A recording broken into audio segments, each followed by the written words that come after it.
diputados que no han llegado todavía, el diputado Sórsoli, Murúa y Juárez. Y bueno, el diputado Blanco está demorado, pero por cuestiones que tienen que ver con gendarmería. La defensa nos avisa que González Belkis llegaría a 9:30, Ortiz va a estar ausente por cuestiones laborales, y el doctor Gesino nos dijo que Díaz Romina se encuentra internada y que ya va a acompañar el certificado correspondiente.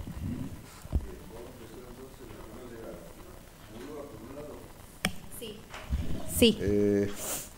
Doctor Gesino, ¿algún inconveniente en continuar? Ninguno, señor presidente, gracias. ¿Quién más me dijo, secretario? También me parece que el doctor Gesino Juárez. Juárez y Díaz, la misma situación. Bien. Gracias. Y Sórsoli, faltaría. Doctor Rodríguez Antenucci. Está por videoconferencia. Doctor Rodríguez, ¿me escucha? Sí, lo escucho perfectamente. ¿Algún inconveniente que comencemos ante la ausencia de su defendido?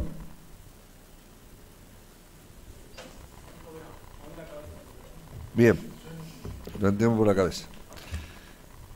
Entonces, ¿quién es el diputado que va a ampliar declaración? Giselle, tengo yo acá en la lista. Adelante. Señor presidente, Sí. no hay objeción a la no presencia de los detenidos, imputados, en la medida que oportunamente el señor defensor o los letrados informen a sus detenidos de lo que vaya a pasar ahora. Sí, sí, es así. Gracias, sí, sí. Esa obligación alcanza a las defensas.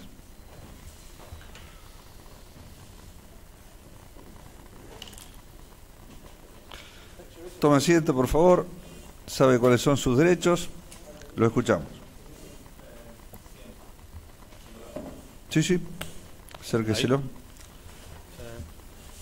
Bien, el motivo de la ampliación de hoy es por distintas preguntas que se fueron dando a lo largo de las audiencias y al pasar distintos testigos que tienen que ver más bien con la cuestión de las actuaciones y del sumario.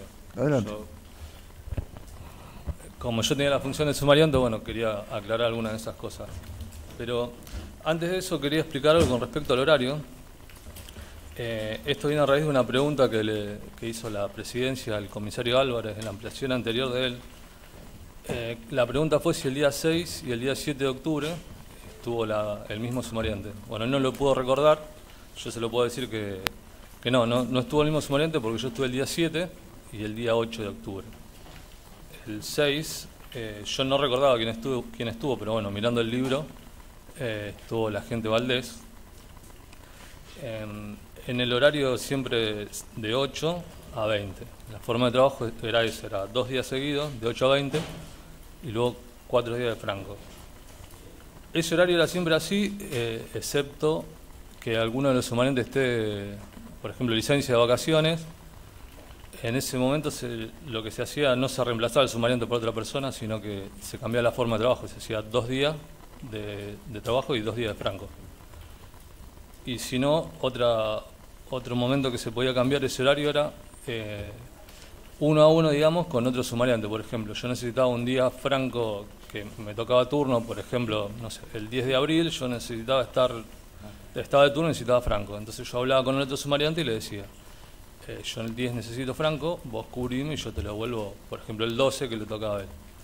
Eso primero lo hablamos entre nosotros y luego se lo transmitíamos al jefe y generalmente no tenían problema. No solo el comisario Álvarez, sino todos los jefes trabajaban de esa forma.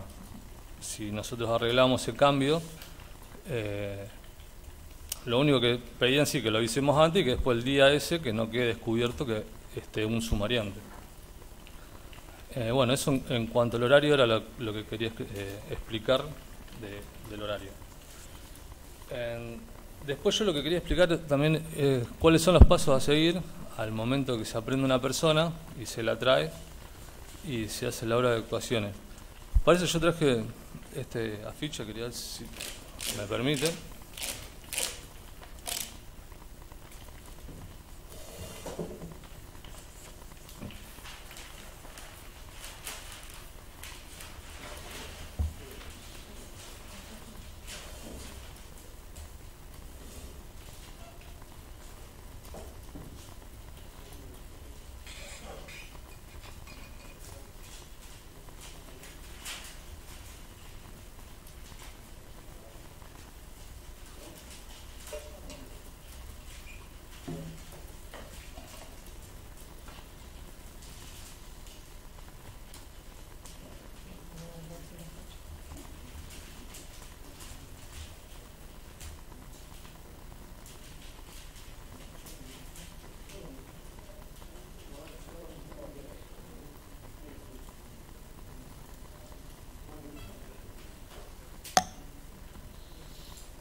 Lo que sí yo me di cuenta que ahora que tengo virome, no sé si tendrán un fibrón. Sí.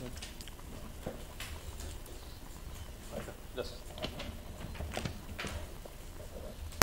Esto que, no sé, ¿está bien ahí? Sí. Esto que yo traje acá, en la parte superior, yo lo que escribí fue, Sí. son los pasos a seguir al momento que se aprende una persona y se la traslada a la comisaría para elaborar las actuaciones y hacer la consulta con el fiscal y todo eso. Como primer paso lo que tiene que ver es la aprehensión de la persona. Esto obviamente se va a dar fuera de la comisaría y puede estar hecho por personal de la comisaría o personal externo a la comisaría. Cuando hablo de personal externo me refiero al cuerpo que esté circulando en la comisaría, que esté patrullando por ahí, por ejemplo, comando radioeléctrico, la patrulla de acción táctica o motorizada, son los que generalmente hacen la aprehensión y lo llevan a la comisaría. Después de esto, se hace el traslado a la comisaría, se le da el ingreso, esto queda registrado en el libro de guardia, y ahí el personal actuante es quien comienza a elaborar el acta. Este tiempo de elaborar el acta depende de acuerdo a lo que tenga que escribir. No paro acá. Registro en el libro de guardia. ¿Se registra absolutamente todo las detenciones?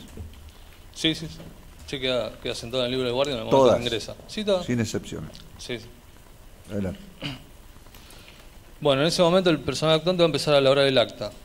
Y bueno, lo que me refería al tiempo depende el hecho que tenga que escribir, va a llevar más o menos tiempo el acta, porque por ejemplo, no es lo mismo el acta de procedimiento de una persona que no sé, que hizo un arrebate de un celular a un hecho mucho más grande, por ejemplo, una entradera, con enfrentamiento, depende si también hay secuestros.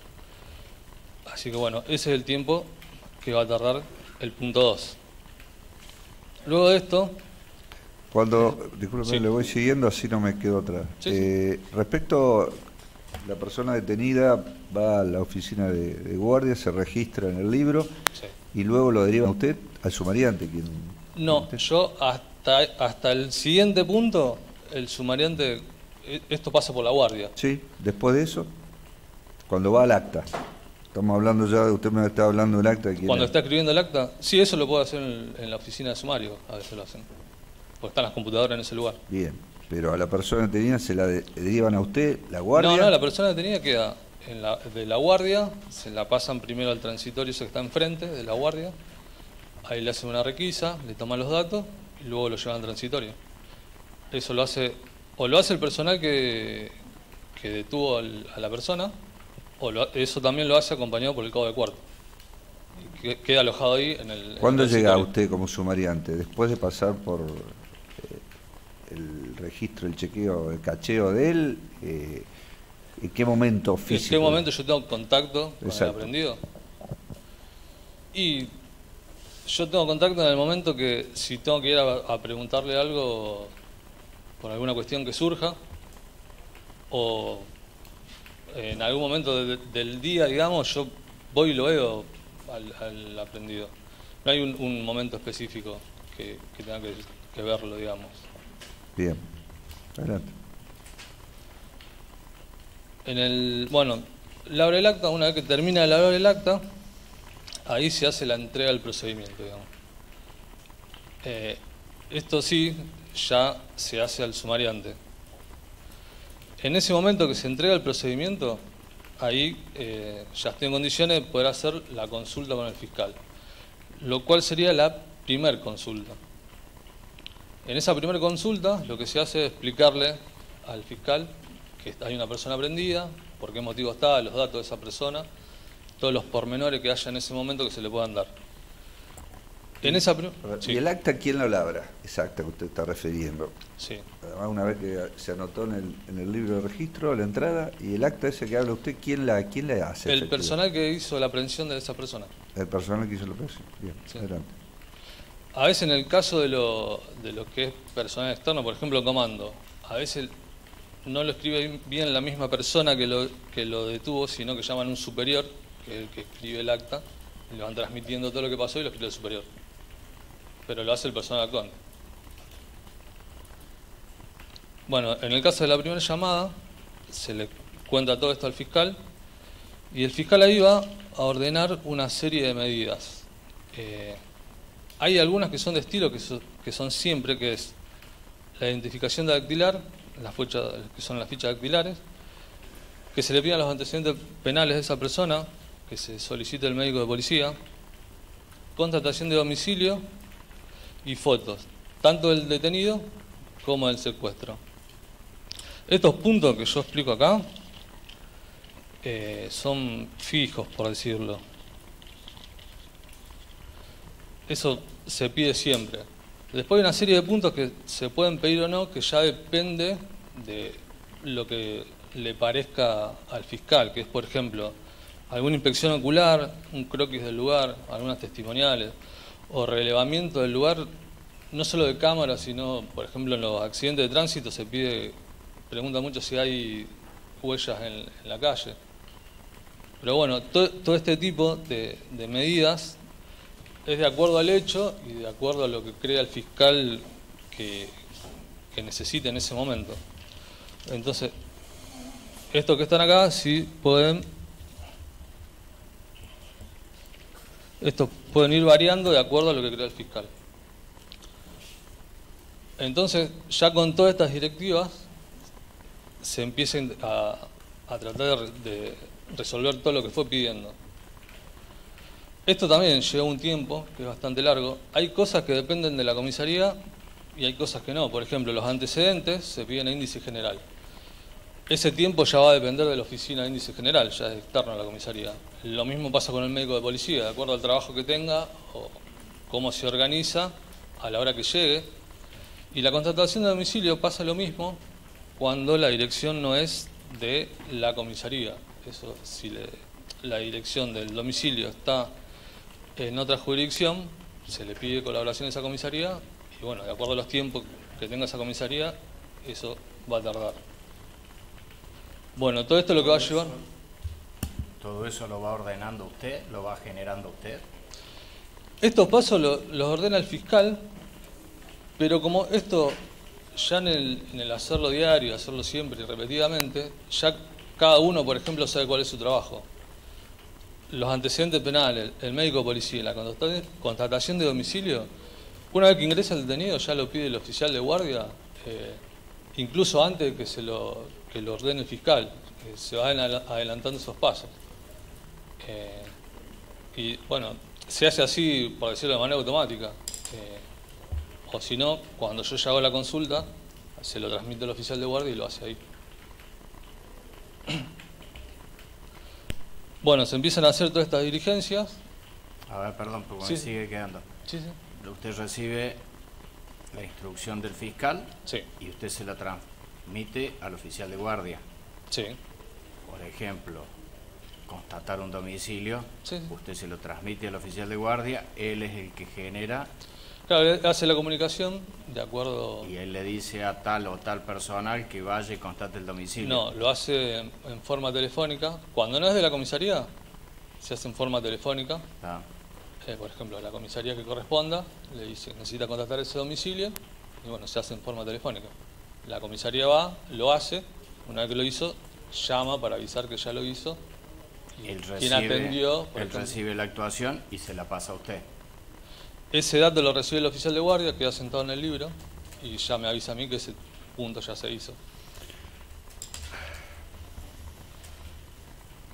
Una vez que se realizan todos estos puntos, ya obtenido todos los resultados, el paso siguiente es la segunda llamada al fiscal. Para que en esta segunda llamada lo que se hace es informarle el resultado de todo esto que había ordenado. Principalmente por ahí lo que más hacen hincapié los fiscales en cuanto a los antecedentes, justamente para saber el momento. Mayormente lo que define si esa persona queda en libertad o continúa detenida. Pero bueno, se le informan todos esos resultados y ahí el fiscal lo que ordena es la formación de causa y define si queda detenido o recupera la libertad en esta segunda consulta. Una vez que definió eso, como último punto, se hace el acta de notificación de derechos del imputado. Esta acta lo que tiene son 3 puntos principales, digamos, que es notificarlo de los derechos, notificarlo de la formación de causa que hay en su contra y informarlo si queda en libertad o queda detenido. Que esto lo define en la consulta anterior. Por eso yo he visto que en este punto el tribunal lo ve como que está equivocado, que está mal hacerlo a lo último. Pero bueno, yo claramente no me voy a poner a discutir el criterio del tribunal, pero sí quería explicarlo que esto se hace a lo último justamente por esto, porque hasta que el fiscal no defina qué formación de causa y si queda detenido en libertad o no, no se le puede hacer esta acta, porque esta acta, como expliqué antes, es un modelo que ya es así, que está todo junto, no se puede hacer por separado, sino habría que dejar una parte en blanco y hacerla después. Siempre se hizo de esa forma. Esa acta es un acta que salió del mismo Ministerio Público de la Acusación, ese formato. Ellos mismos explicaron cómo estos pasos a seguir y bueno, siempre se hizo de esta forma. No sé, nunca nadie de la Fiscalía dijo, mira, esto hay que hacerlo antes o después. Siempre se hizo de esa forma. Bueno, acá una vez que ya recupera la libertad, o si queda detenido, ya generalmente cuando queda detenido te dice que al día siguiente ya lo llevan a la Fiscalía, se lo traslade para la audiencia imputativa, ya con todas las actuaciones. Y en el caso de que recupere la libertad, firma el acta, bueno, y se retira de la comisaría. Hay otro punto que tiene que ver en cuanto a los plazos de comunicación y todo eso. A este momento, en el 2014, el plazo que se tenía en cuenta era desde el momento de la aprehensión hasta el momento de la primera llamada al fiscal, todo esto era de 2 horas. Esto está normado en resolución y hay un protocolo también que lo indica, yo después lo voy a nombrar. Pero bueno, esto tiene que ser de 2 horas. Hoy en día, por lo que ha dicho acá el doctor Apanovich, cuando pasó, estas 2 horas son más extensas. Él mismo dijo que pasaba hasta 6 horas y a veces excedía las 6 horas. Pero en aquel momento, estas 2 horas se intentaba cumplir lo más cercano posible, que no se extienda tanto. Por ahí pasaba un poco que bueno que se iba, pero mayormente se intentaba esto. Distinto a lo que pasa hoy, que evidentemente son como más permisivos, ¿no? Bueno, hasta acá tiene que ver que es el procedimiento habitual y que se hace siempre al momento que llega una persona prendida, que se le va a formar una causa y que hay que consultarlo con el fiscal. Distinto cuando están demorados por averiguación de antecedentes. Ahí se detiene a la persona, ingresa a la comisaría, se le piden los datos, los antecedentes, se le pide el médico policía y constatación de domicilio. Si de los antecedentes no surge nada, recupera la libertad, firman el libro. Si no, bueno, se hace toda esta comunicación con el fiscal. Si no, no se le comunica al fiscal nada. Bueno, esto es lo que yo decía, los pasos a seguir que se hacen siempre de la misma manera. Ahora lo que yo tengo escrito acá abajo es todo lo que pasó el día 7 de octubre del 2010. Lo que yo transcribí acá son todas las constancias que están en el libro.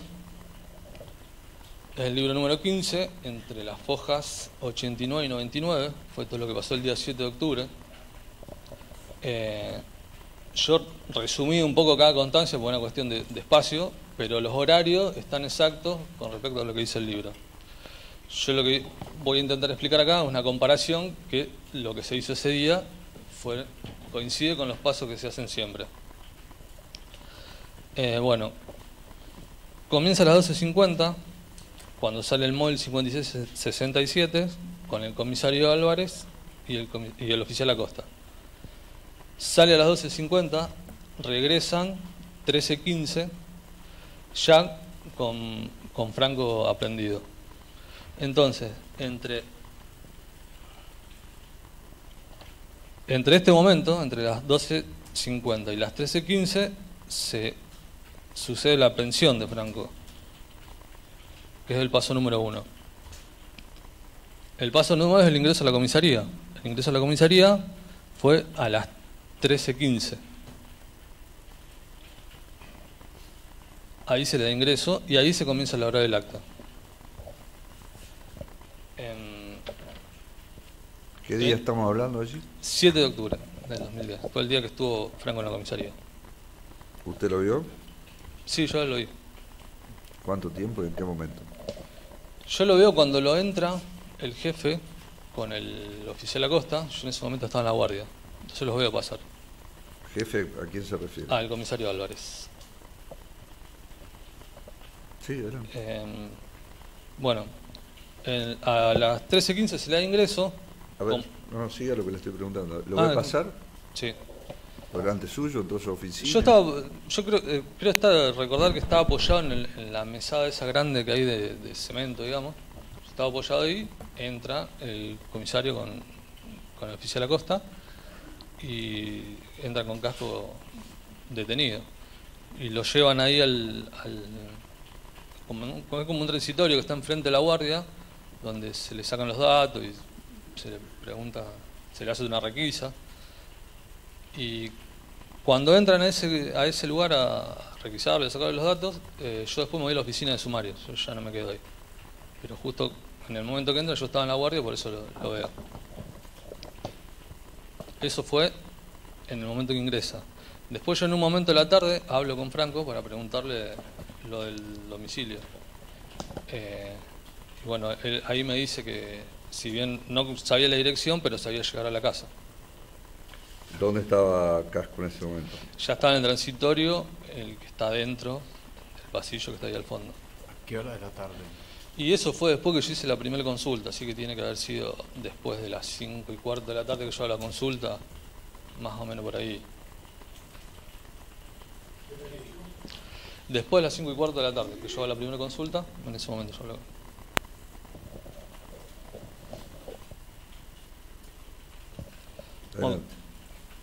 Bueno, entonces a las 13:15 se le da ingreso y en este momento, como yo le explicaba antes, hay 3 pasos que se adelantan, que son los antecedentes, el médico de policía y la contratación de domicilio. La comunicación con índice general no se pudo hacer, por eso no hay constancia en el libro de que se haya comunicado con IG. La comunicación solicitando el médico de policía, sí, y queda sentado en el libro, dice ML, que significa medicina legal, y dice Díaz. La empleada de Díaz fue quien recibe el pedido. Y bueno, luego se lo traspasa al médico y el médico viene de acuerdo al horario que se puede acomodar y viene. Y en ese momento tampoco queda la constatación de domicilio asentada ahí, porque evidentemente la oficial de guardia no sabía dónde era esa jurisdicción o dónde quedaba. De hecho, después ella llama al 911 para ver si le podían ubicar dónde quedaba ese lugar. Y bueno, el 911 le responde que no lo encontraba en el mapa. Eso es un audio que ya se ha escuchado acá, de esa comunicación. Por eso en este momento, lo único que, digamos, sí se pudo adelantar fue el médico de policía, o la solicitud del médico. Bueno, eso fue a las 13:15. A las 15:50 se deja una constancia en el libro diciendo que no se lograba comunicación con IG. Por eso era que no se pudo solicitar los antecedentes hasta ese momento.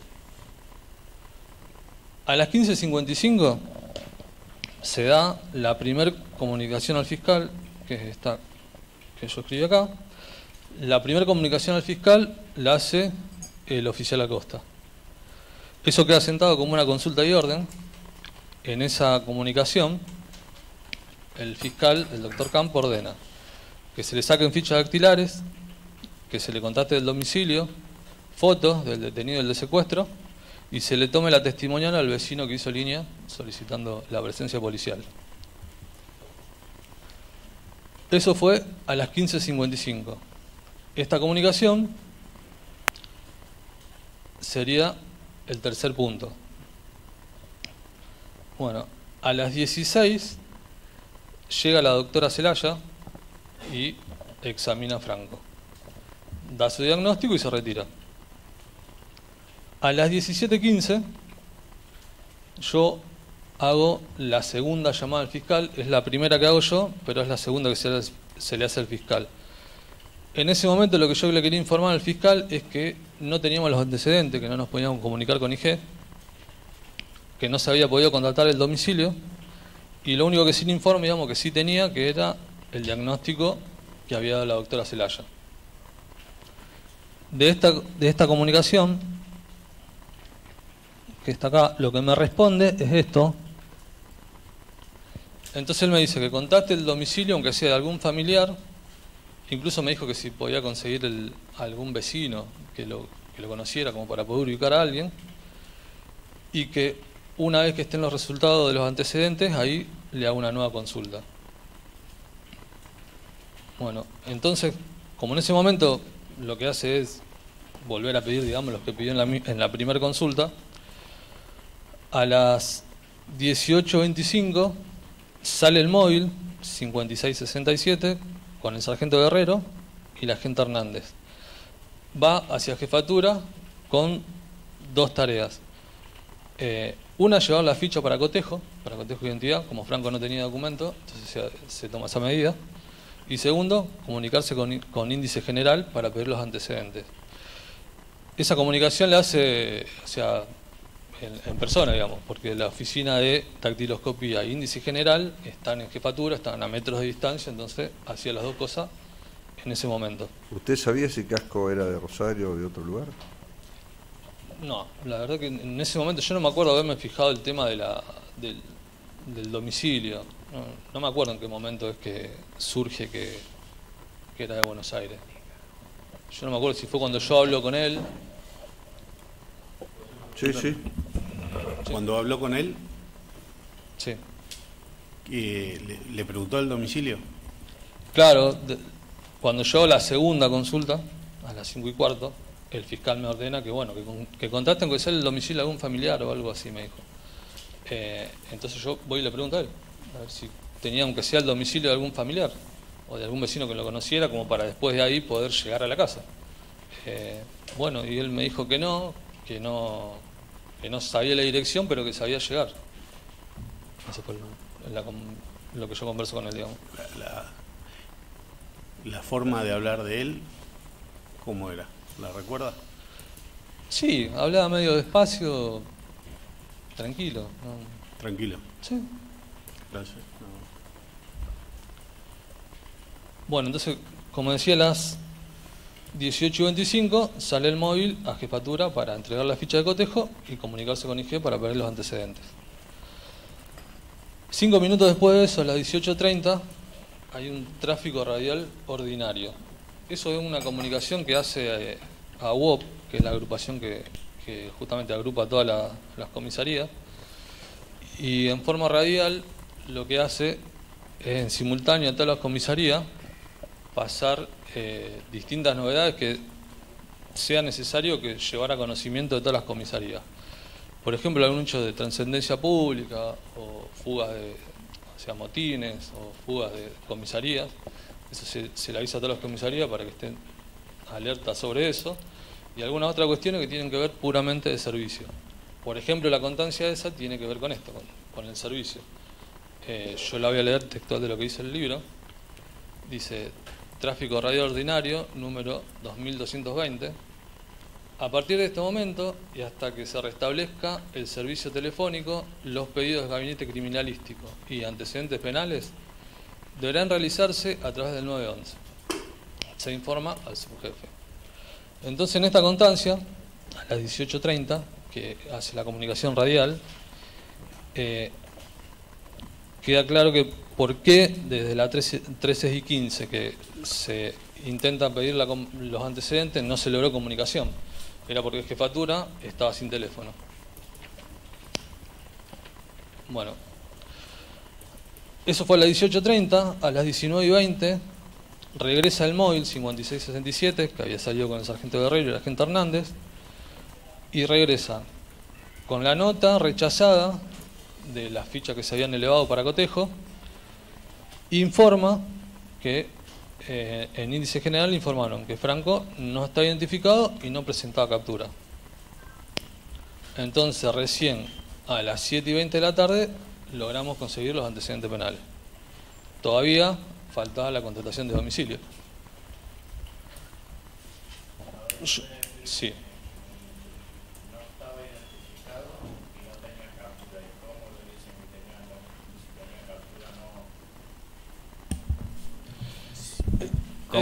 ¿Cómo le informan que no tenía captura a alguien que no está bien identificado? Porque esto cuando dice que no está identificado es que no está identificado en los registros de la Regional 2.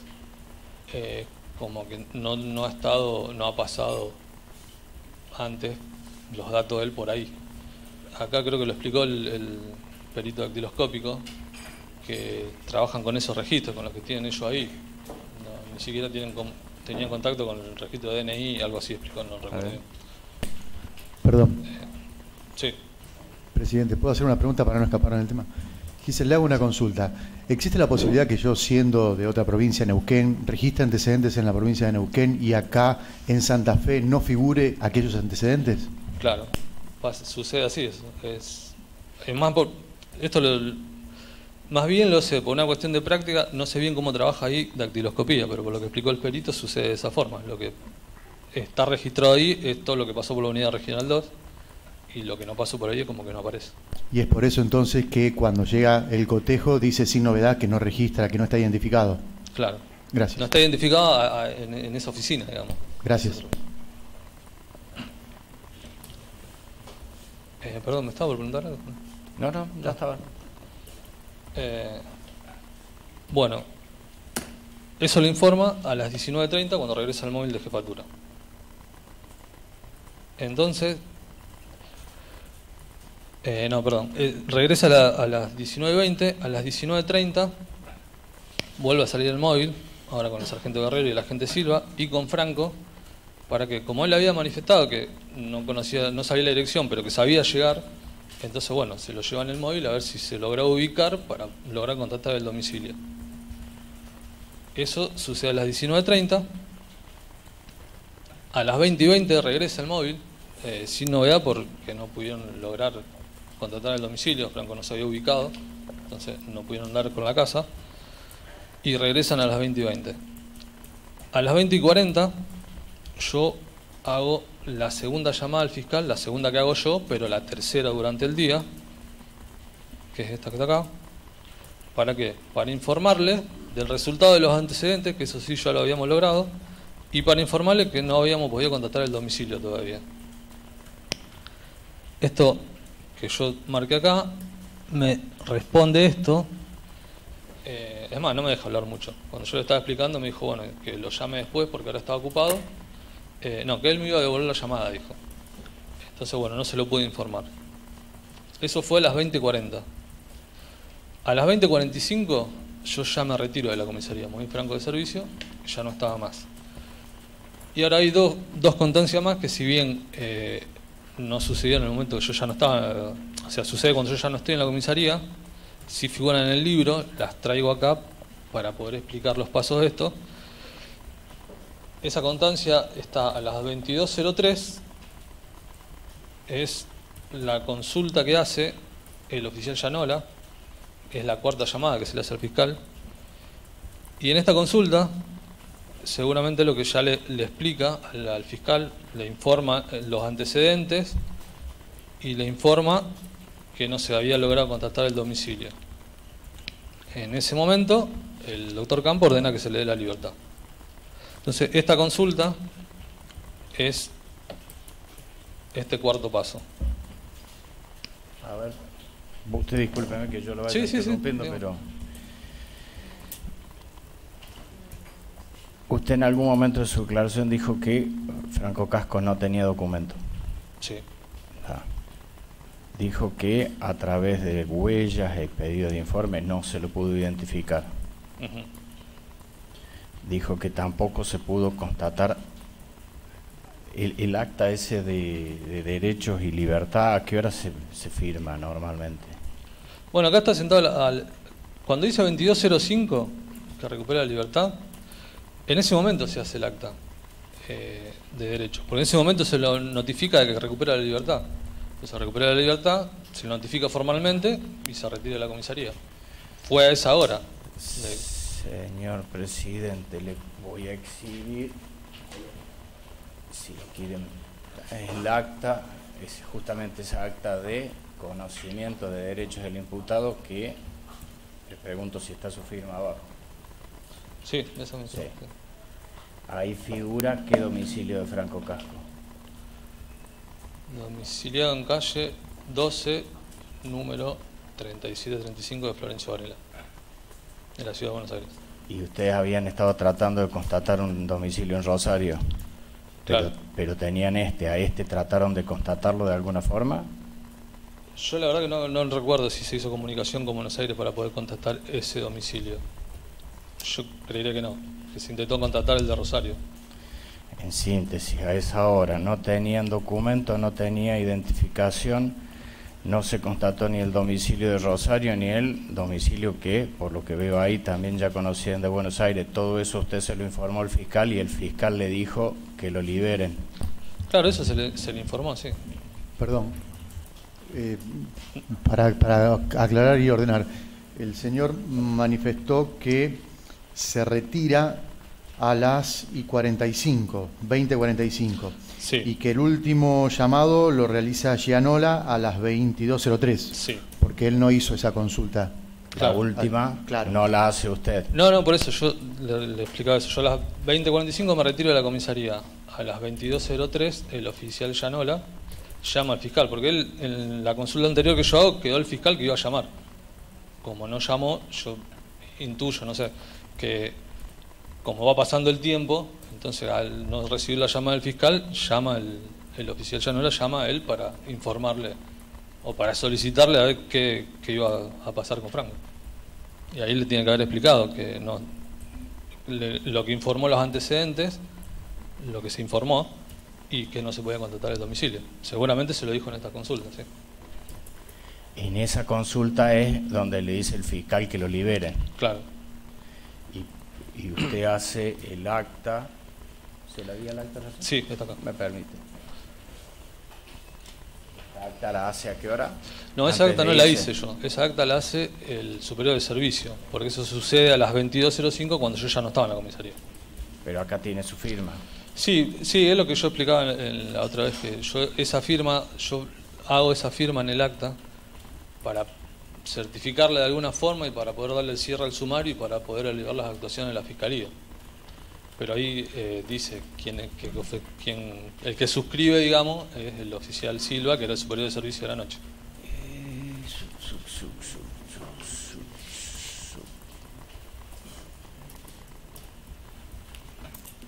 Ante mi agente Esteban Daniel Silva.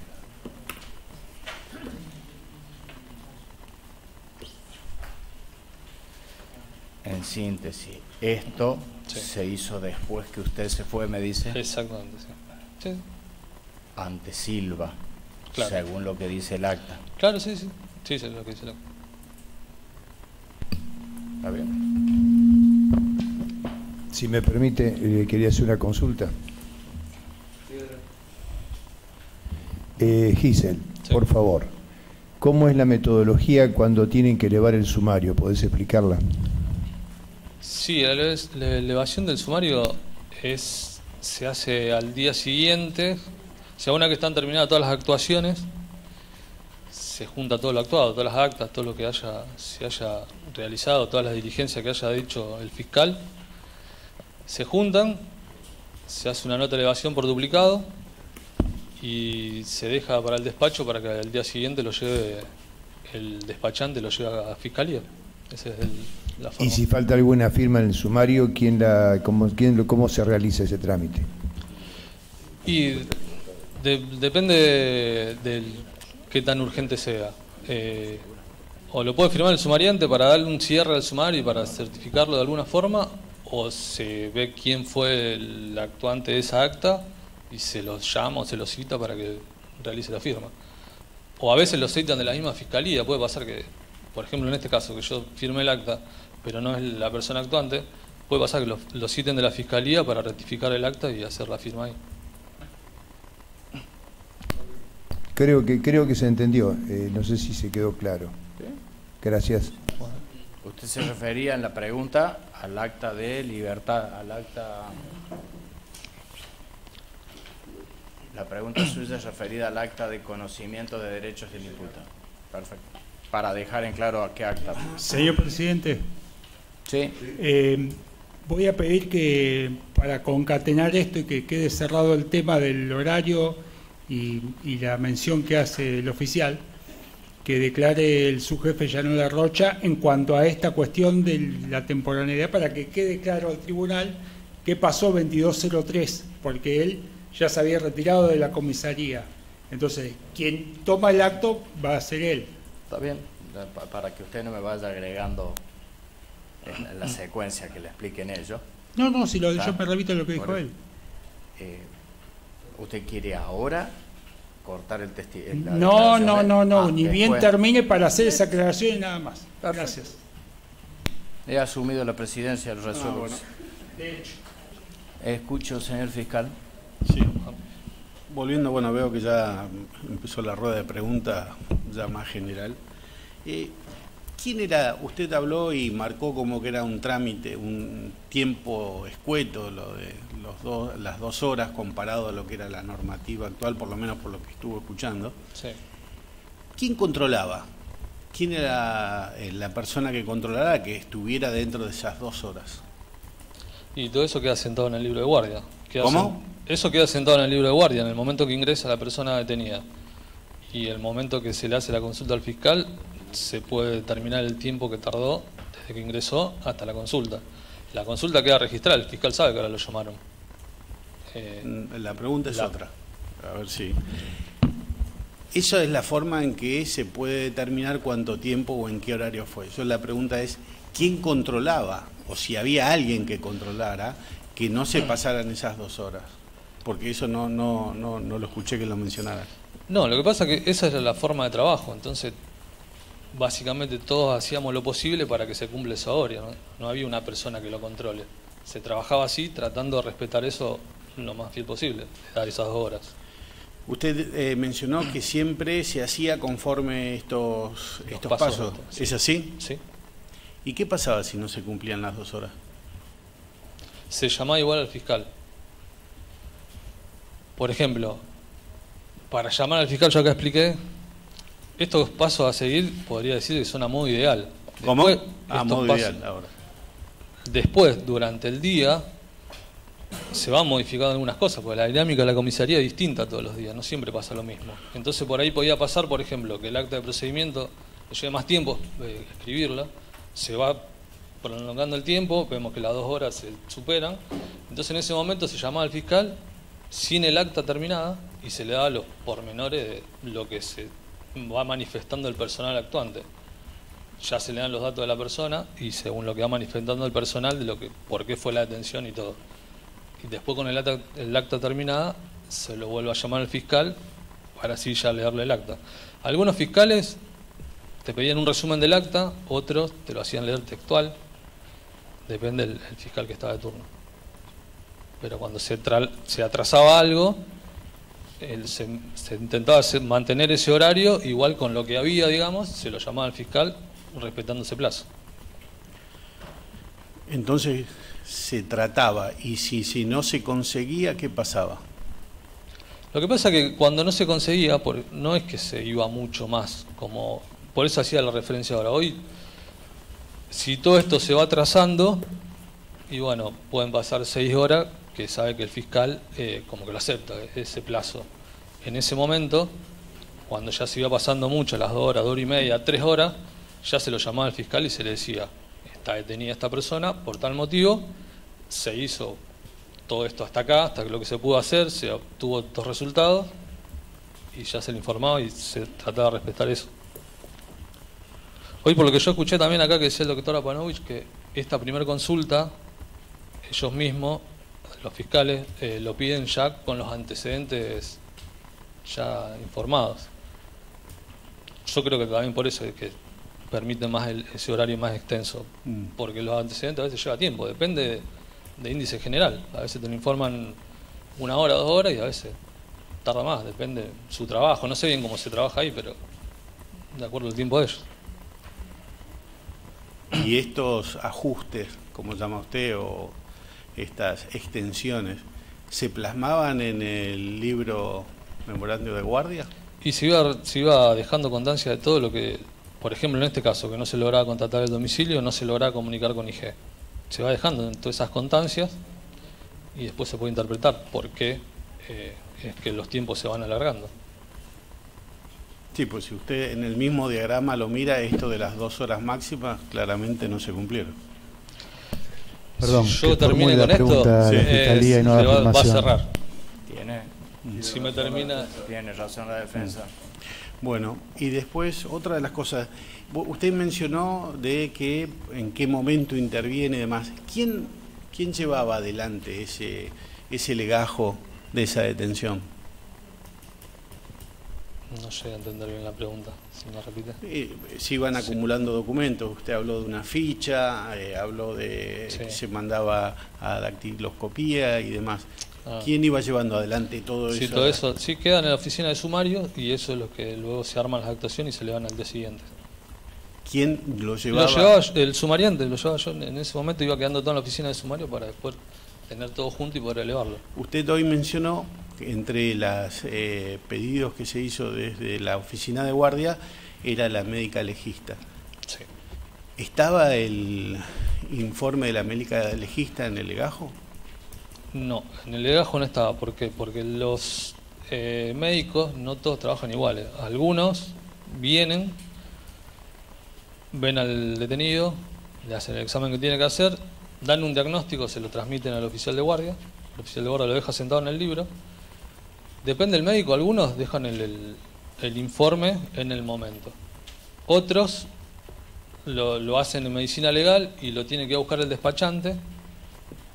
Y después eso se le da en complementaria, como complementaria justamente ese sumario.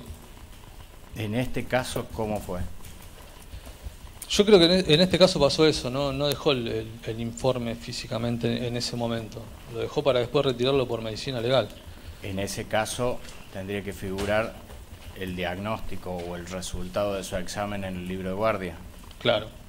Sí, eso está a las 16 horas cuando se le da el presente a la doctora, la oficial de guardia pone presente a la doctora Celaya, diagnosticando X cosa y acto seguido se retira porque el examen ese dura minutos, ¿no? ¿A qué hora me dice? A las 16 horas, pues. 16 horas del día, 7. No, yo la doctora no la vi, pero es un poco lo explicaba la otra vez. Yo estaba en la oficina de sumario, de la oficina de sumario no se ve lo que pasa en la guardia. Pocas veces veo al médico de policía, porque lo veo si yo justo estoy en la guardia y en ese momento vino, lo veo, si no, no lo llevo a ver.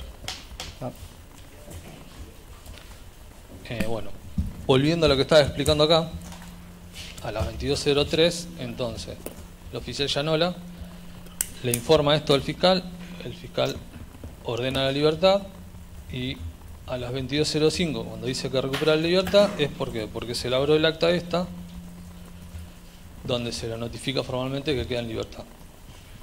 Y ahí ya se retira de la comisaría.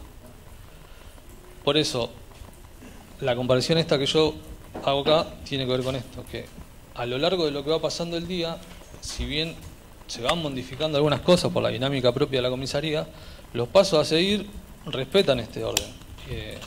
Esto se hacía siempre de esta forma. Y en cuanto a los tiempos, si bien el paso 3 comienza acá, con la primera llamada al fiscal, termina acá. Cuando el oficial Llanola hace la última consulta y el fiscal ahí ordena la libertad, ahí se termina de hacer esto. Que en realidad tampoco es que se termina, porque no se logró constatar el domicilio, pero de igual forma el fiscal ordena la libertad. Por eso es lo que explicaba al principio, que este paso por ahí puede durar de acuerdo a lo que vaya sucediendo y a la dinámica de la comisaría.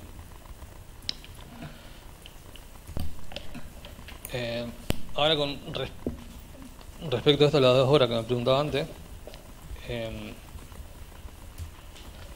la detención se da entre las 12:50 y las 13:15. Voy a tener que agachar acá. Esto podría decirse que fue redondeando a las 13 horas. A las 15:55, el tercer paso, donde el oficial Acosta hace la primera llamada. Podríamos decir que fue a las 16. Para redondear, acá hay un plazo de 3 horas. Dentro del informe de ATIP, donde están todos nuestros teléfonos, están las llamadas entrantes y salientes, a las 15:33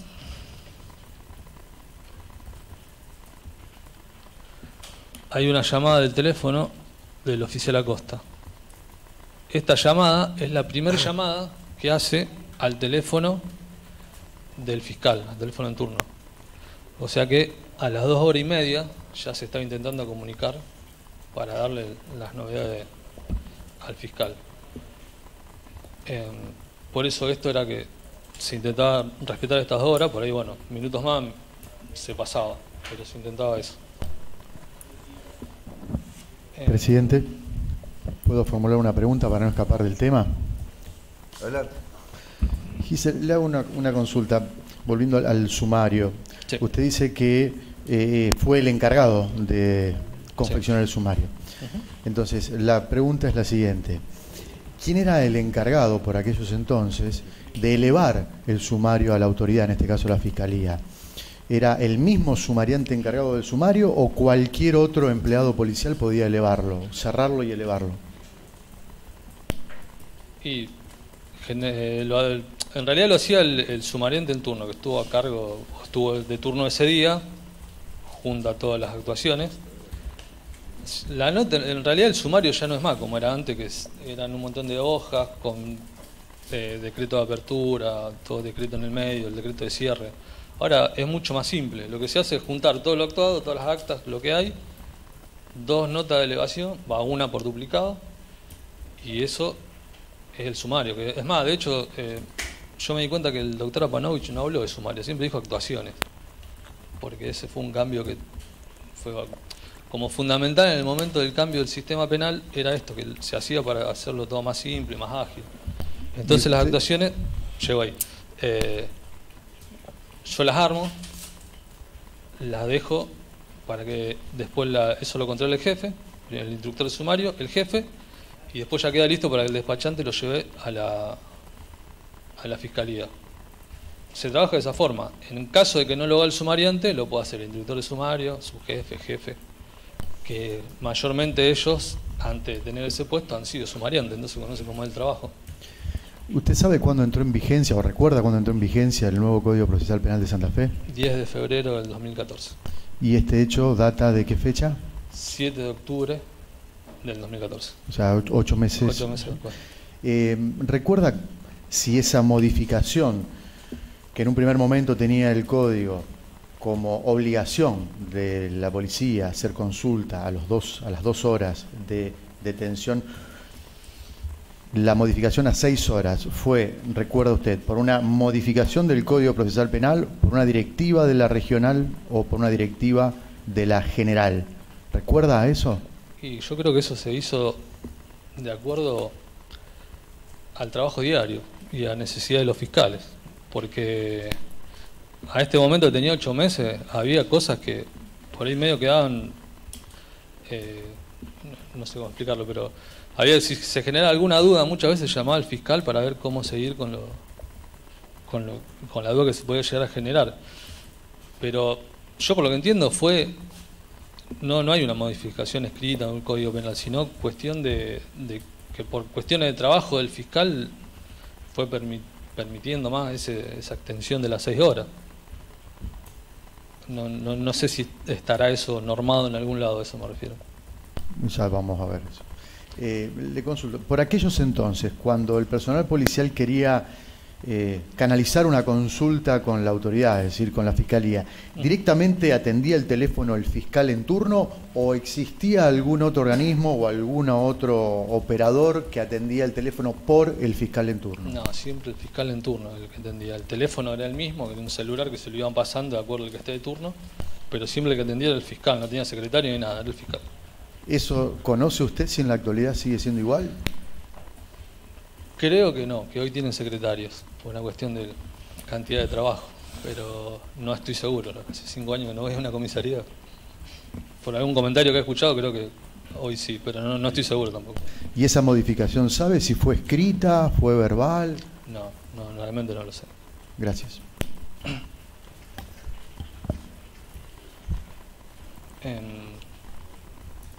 Bueno, esto era lo último que quería explicar.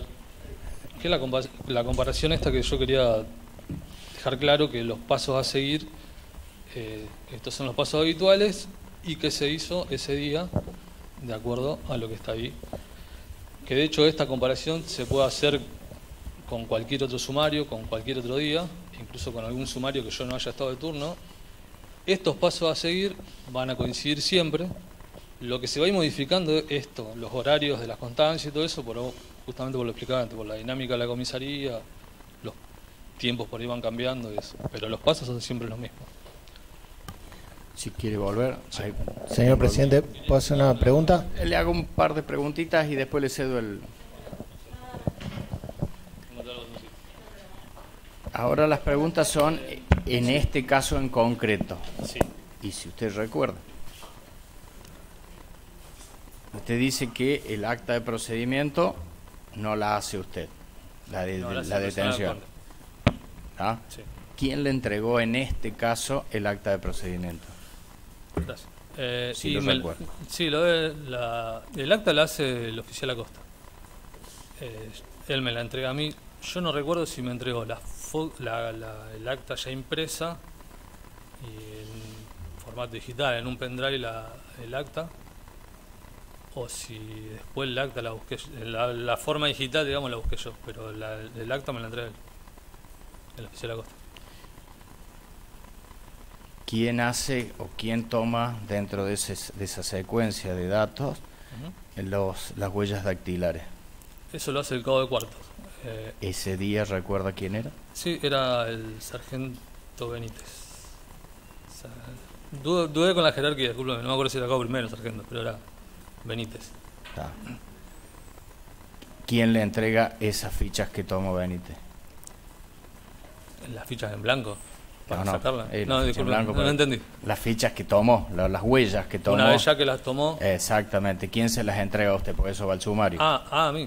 No, el cabo de cuarto, una vez que saca la ficha, me avisa que ya están. Me deja una llena para saber quiénes son las fichas con los datos y. Para que vaya al sumario. Claro. Más allá de que en el informe del médico no figure o no deje el acta, sino que deja una constancia en el libro. Sí. Que es como en este caso usted nos señaló. ¿Usted de eso que figura en el libro deja alguna constancia en el sumario para que en el sumario figure cuál es el estado en el que se encuentra esa persona? Perdón, ¿me puede repetir? Porque no llegué a... Hay una constancia en el libro, sí, y un acta que puede aparecer después. ¿Al acta que se refiere? El acta de lo que hace el médico. Ah, el informe médico. Está bien. Médico. No sé cuál es el nombre porque no lo tengo a la vista. Está bien. Para que quede en el sumario cuál es el estado o el resultado de ese informe médico. Usted no debe dejarlo en el sumario. Si el médico en el momento dejó el informe, el oficial de guardia me lo entrega y yo lo junto al sumario. Cuando no lo dejan... Está en el libro de acta. Usted tiene que llevar... no queda escrito eso, queda en el libro, porque después el informe ese lo va a buscar el despachante, lo trae a la comisaría y una que está en la comisaría se eleva en complementaria, se eleva el informe. Cuando usted recibe esa documentación de las distintas partes, usted, que es el que después tiene que llevarlo a la fiscalía, verifica que esos documentos o esas actas estén en regla.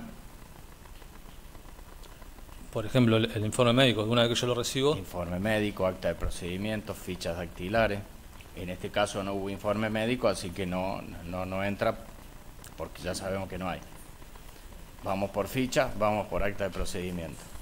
Sí. ¿Usted se fija que eso que le entregaron tenga las formalidades que corresponde para que el sumario sea regular?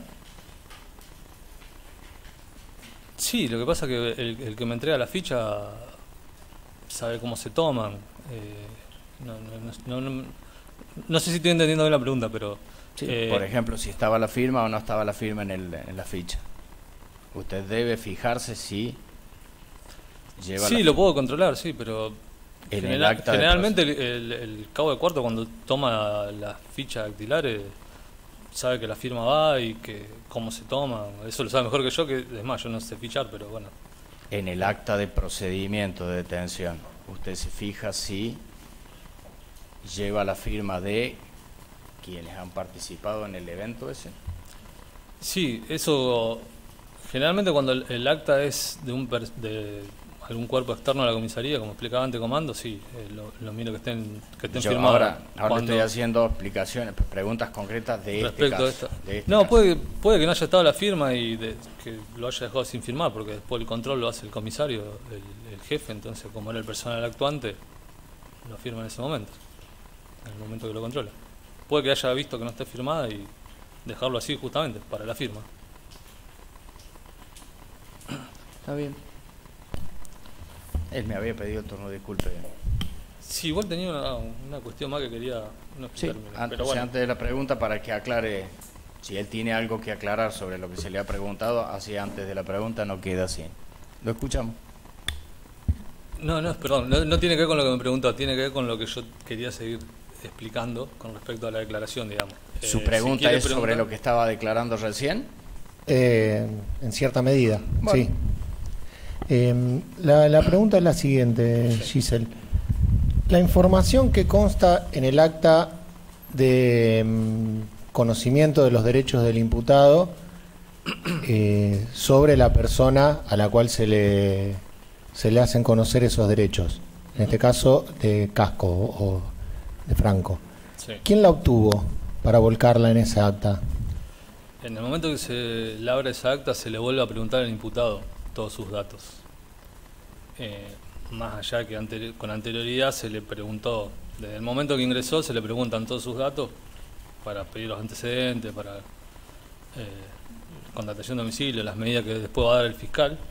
Igualmente en ese momento se le vuelve a preguntar todo y por ahí uno mira a ver si coincide lo que dice al final con lo que dijo al principio, pero se le pregunta a la persona que tiene ahí adelante. ¿Y en este caso quién lo hizo eso? ¿Lo sabe? Sí, lo dije antes, el oficial...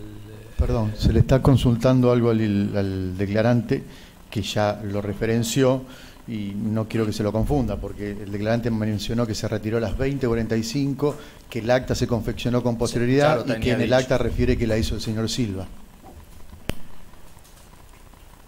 Le hago otra pregunta. Respecto de todas estas actuaciones que usted mencionó que se hacen en el caso de una aprehensión o de una detención, ¿en qué momento se le da intervención a un defensor respecto de una persona que está sospechada de haber cometido un ilícito? Objeción, señoría. Y objeto porque no es facultativo del personal policial notificar a futuras defensas que no saben si realmente van a existir esas defensas porque se desconoce por completo si la persona va a quedar imputada. Alto el fuego. Si no me equivoco, la pregunta es ¿en qué momento se le hace saber al detenido el derecho del abogado? ¿En qué momento puede el detenido ejercer el derecho a tener un abogado o en qué momento se le brinda la información a la defensa pública que hay una persona aprendida, como se le brinda al fiscal, digamos? Objeción. El Código Procesal Penal... Perdón. Sí. Yo entiendo que si la lectura de derecho fue al final del acto, la persona no sabe nada hasta el final del acto. Acá me quedó claro que lo detienen hasta el final del acto, porque según la interpretación que hace el oficial, es al final del acto donde hay que leer la derecho, que es todo al revés, de acuerdo a instrucciones de la Fiscalía, tomemos así, le voy a creer lo que dice, que es una aberración. Hasta ese momento no sabe ni cuáles son sus derechos, menos hablar con un abogado. Así lo interpreto yo de todo lo que viene declarando. ¿Me equivoco? No, de hecho... ¿Me equivoco o no me equivoco? Dime. No, está bien. Bien. O sea que la pregunta ya es otra cuestión. Bien, y una última. El formulario que completan los médicos, ¿ese formulario lo traen el médico o ya se encuentra en la comisaría impreso? No, eso lo trae el médico. No sé bien cómo será su forma de trabajo, pero lo imprime en medicina legal, sale con los informes. Yo no sé si a veces deja el informe y a veces no, por una cuestión de que se queda sin informes en el camino y por eso a veces lo tiene y a veces no, o porque a veces directamente no lo lleva, no sé, eso. Perdón, depende doctor. del... Y el caso de la doctora Celaya, ¿quién fue a buscar el informe médico al cuerpo médico legal? Porque Y tiene que haber ido el despachante. ¿A quién se refiere como despachante? Y el despachante que lleva todas las actuaciones a ¿Quién era? Fiscalía era el sargento Acuña en ese momento. O también otra, no recuerdo la jerarquía, si era como primero sargento, pero era... A ver. Mi colega le preguntó cómo cerraba usted el sumario, si bien tengo claro que se fue antes y lo demás. Sí. Se cierra ese sumario y luego se pasa por medicina legal, se levanta el informe y se lo lleva al fiscal. Explíqueme. No, el despachante va a medicina legal, se fija si hay informes, ese o los que haya, los lleva, los retira, los lleva a la comisaría. Una vez que esos informes están en la comisaría, cada sumariante mira. ¿Se agrega al sumario? No, porque el sumario ya no esté más en la comisaría al momento que llega el informe. ¿Y entonces? Se eleva en complementaria, con una nota de elevación haciendo referencia a ese informe a qué sumario corresponde. Bien. Adelante, doctor, disculpe. Perdón, por mi parte no tengo más preguntas. Sí, en relación a esto... Había pedido, disculpe, doctor Arrigo, pero sí. tenía el se relaciona turno puntualmente cerrado. con esto. Sí, a lo mejor... exactamente con esto, con lo que acaba de afirmar recién. Si se pone. ¿Se eleva dónde? A la fiscalía. A la fiscalía. Sí. Bueno. A los fines de... Gracias. A los fines de ordenar, porque acá estamos analizando otra normativa de ritual. Entonces, a lo mejor el declarante, el que amplía, introduce algunos datos o conceptos que pueden ser familiares para la dinámica federal o no. Entonces, a los fines de aclarar a todos nosotros, me gustaría que Giselle manifieste si existen o no diferencias en cuanto a las actuaciones que se elevan. ¿Puede aclarar al tribunal y a todos nosotros si existen actuaciones principales, actuaciones complementarias, actuaciones más complementarias? Si se eleva todo junto sí o sí, se espera hasta que esté todo terminado, o se puede ir elevando a la autoridad paulatinamente a medida que llegan los informes y demás. ¿Puede narrarnos esas cuestiones, Giselle, por favor? Sí. Las actuaciones se elevan al día siguiente finalizado el turno. Por ejemplo, yo estuve de turno, esto es algo que iba a explicar después. Yo estuve de turno el día 7 y el día 8 de octubre. Entonces, mi turno termina a las 20 horas del día 8. Todo lo que sucedió durante mi turno, yo lo dejo terminado el día 8 a las 20. Una vez terminado, eso queda para que después lo controle el jefe, que lo firma. Al día siguiente, eso se eleva a la fiscalía, eso lo lleva el despachante. Después, todo lo que son actuaciones complementarias llega después, porque el despachante va por los distintos lugares. Por ejemplo, pasa lo mismo con los accidentes de tránsito cuando se le manda a la persona a hacer fotos y pericias sobre el vehículo que estuvo en el siniestro. Esas fotos y esas pericias llegan después de haber elevado el sumario. Entonces, ¿a qué llama actuaciones complementarias? A eso que llega posterior. ¿Posterior a qué? A la elevación del sumario. Eso llega después que se termina el turno, que ya se elevó las actuaciones de esos 2 días de turno. Todo eso que va llegando después, todo eso son actuaciones complementarias. Se elevan de esa forma. Se hace una nota de elevación diciendo qué es lo que se está elevando, a qué sumario pertenece. Se le pone el número de sumario, la fecha del sumario.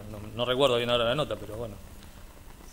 se eleva en referencia a ese sumario que pasó durante el turno, que ya se había elevado. Bien.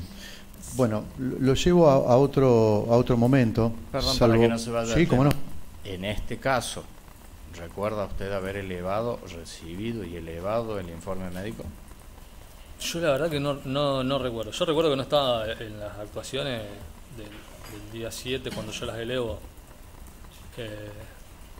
Yo no recuerdo si lo habré hecho yo.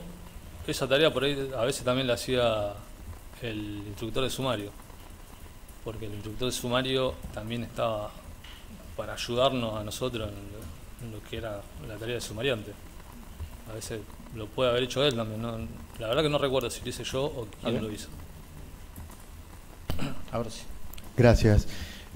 Lo llevo a algo que usted mencionó rápidamente, pero que yo acá lo anoté y lo resalté. Usted mencionó cuando se le consultaba sobre el acta de procedimiento que usted no había confeccionado, mencionó algo de pendrive. ¿Usted utilizó la palabra pendrive? Sí, pero eso no fue para el acta final, sino para el acta de procedimiento. Está. Pero entonces, coméntenos, ¿cómo era la infraestructura de la comisaría a esos entonces? ¿Existían computadoras? ¿No? ¿Existían respaldos, discos rígidos, externos? ¿Dónde se guardaba la información de las actas? ¿Cómo acostumbraban ustedes a trabajar? Sí, había, creo que eran dos computadoras en la oficina de sumario. Perdón, ¿había cuántas computadoras en toda la comisaría? Yo creo que eran dos, que habían en sumarios. Después el jefe tenía una más, que no recuerdo si era una computadora particular de él, pero en la oficina tenía otra computadora. En la oficina disponible creo que había otra. ¿Usted usaba alguna computadora? Claro, una de esas dos que están en sumario, mayormente el sumariante elegía una de las dos y usaba siempre la misma para que todo vaya quedando guardado en esa computadora. Cuando yo hablo del pendrive es porque seguramente el oficial Acosta debe haber hecho el acta en la oficina del jefe y bueno, me entrega ya una impresa o a veces más de una porque se usaban varias copias. Y aparte el formato digital para tenerlo por si necesitaba alguna otra más. Usted manifiesta que era sumariante, ¿correcto? Sí. Y celebraba muchas actas de procedimientos, desarrollaba muchos sumarios. Y sí, depende del turno, más o menos, pero sí. Cada vez que desarrollaba un sumario o labraba un acta, ¿utilizaba un documento nuevo o trabajaba sobre alguna plantilla? No, lo que es acta de procedimientos, generalmente se usa una que ya esté ahí en la computadora y se le van cambiando los datos, la fecha, el personal actuante, la parte del relato se cambia también y se va poniendo de acuerdo a lo que tenga que escribir. Pero ¿Y por qué se usa una ya confeccionada y no una nueva? Y por una cuestión de rapidez y para hacerlo más ágil. Y también ya teniendo un formato preexistente, por decirlo, te olvidas menos, hay posibilidad de olvidarte menos detalles. ¿Y con las otras actuaciones se seguía adelante el mismo ritualismo de actuar sobre plantillas? Sí, para todo, igual, para todo había notas de estilo. Por ejemplo, cuando yo hablaba de que la nota de elevación de la ficha para cotejo fue rechazada, esa nota la hice yo. Una nota de estilo que se cambian los datos y nada más. En algo de eso le erré y se dio cuenta en dactiloscopía, se dieron cuenta y pues se la rechazan. Todo se hacía sobre notas, ya formato ya existente.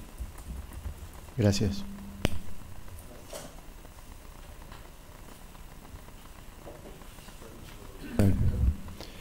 Giselle, ¿por qué no tratamos de cambiar el término? O cambiar el término o explicarme. Sí.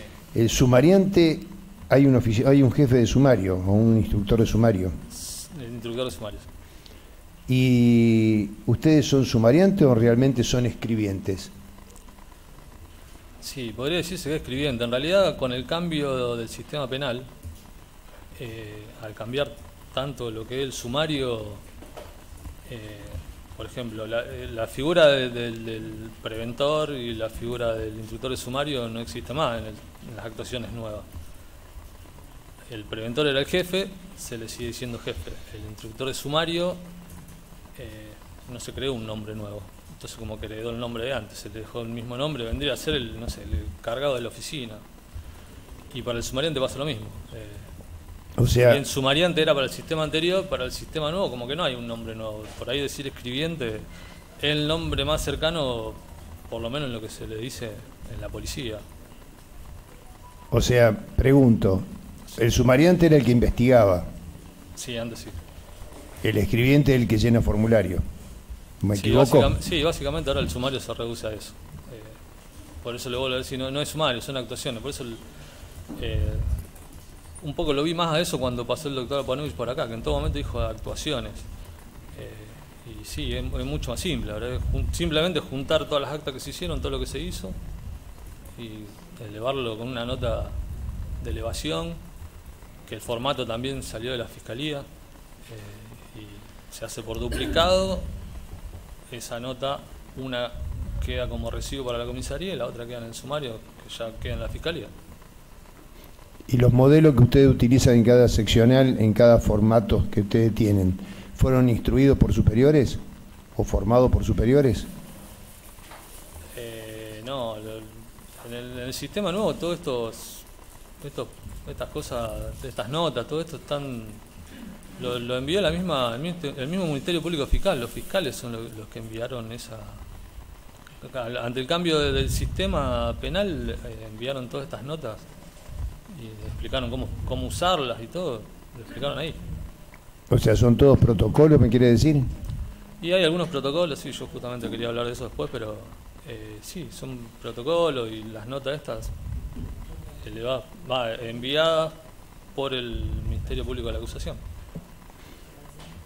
Por ahora no más preguntas.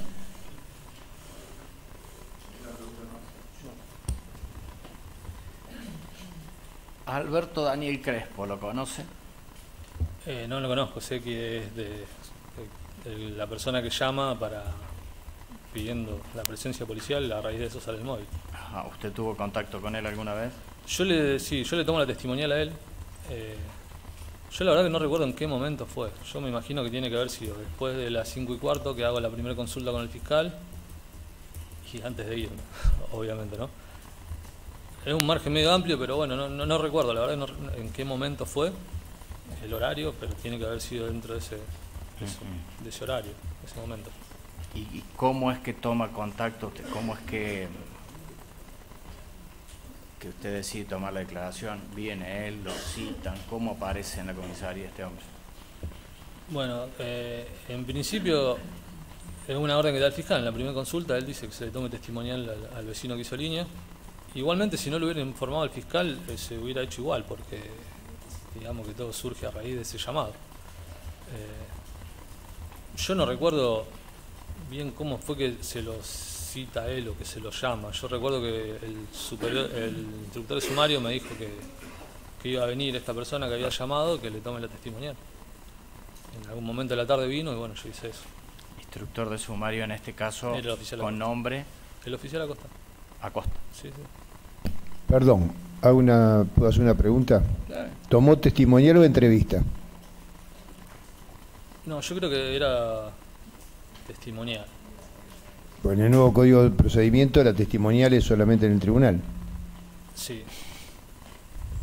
Sí. Está pidiendo una especificación técnica, sabrá si la tiene o no, como para darle. Por eso le pregunto si él sabía nada más. Está. Si él recuerda. Sí, no recuerdo en ese momento bien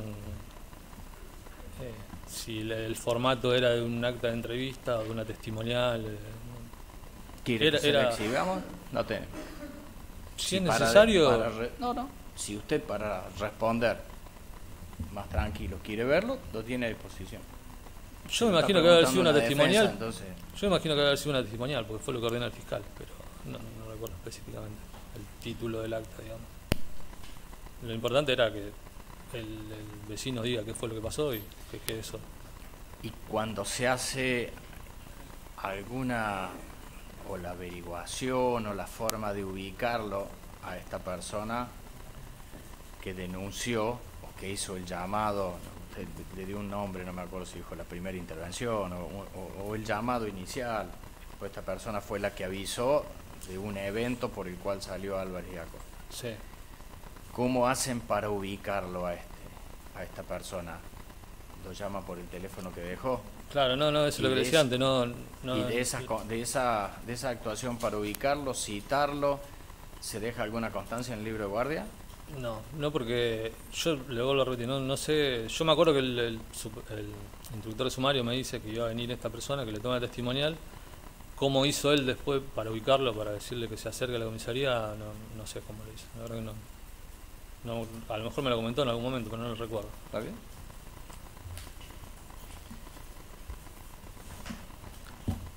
Una sola aclaración, usted me dijo que no lo elevó al informe médico. No recuerdo si lo hice yo o si... O que no recuerdo, sí, perfecto. Sí. Pero más allá de eso, ¿sabe qué pasó con ese informe médico? Si vino alguna vez a la comisaría. Y eso tiene que estar sentado en los libros, en el libro de despachante. Si lo retiró, tiene que estar sentado en el libro de medicina legal, que fue el despachante y retiró ese informe. Libro de medicina, digamos, en la sede de medicina legal debería estar figurando esa información. Claro. En la comisaría. Y en el libro de despacho que llevaba el despachante que retiró ese informe. ¿Está secuestrado el libro de despacho? No. Tendría que figurar ahí, sí. Muy bien.